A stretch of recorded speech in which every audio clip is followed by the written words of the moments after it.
Dan. Dan.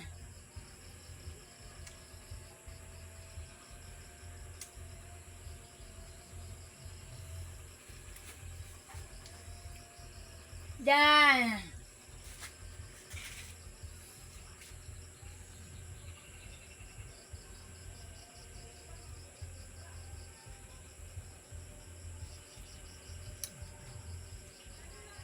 Ito ang nanay ko.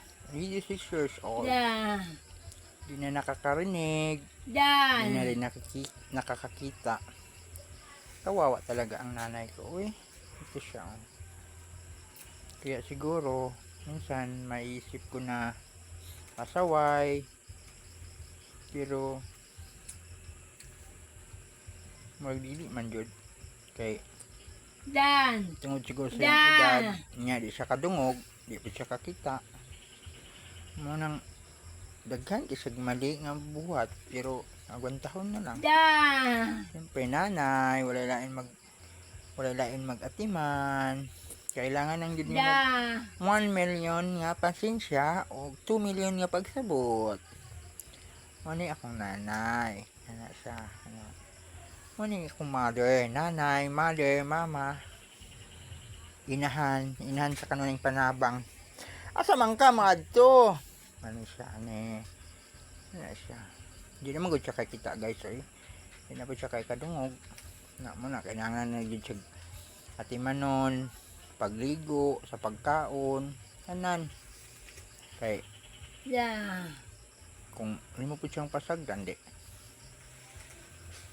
Luoy pud kaayo eh. Nang walay mag-atiman niya. Una, ako, I'm here para mag-atiman nimo. Diba? Diba? Laban lang taan eh. Kay thank you po di ay sa akong ate, sa akong Tagayon. mga kuya nga nagasuporta. Kanon. Mukaon Da. guys. Sa tanan nga Da. nagasuporta sa iya, thank you so much. Yeah, kanang support yun ba nga gikan sa kasing Da. kasing. Naman po ga-support Da. yun nga. Aron ingnon lang ga-suporta. Dan. It means pakitang tao lang ba ana. Yan ang nanay ko. Pero thankful ang gapon eh. Kaga-suporta man. Bala na nagpakitang tao. Diba guys? Tinood man guys. No? Yan. Dan. Yan ang nanay Da. ko.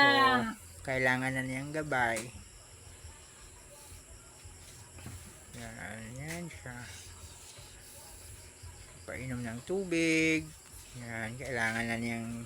Kailangan siyang bigyan ng tubig. Yan guys. Yan ang nanay ko, 86 years old. Bumalik na siya sa pagkabata. Yan. Yan. Thank you for watching guys. Good evening.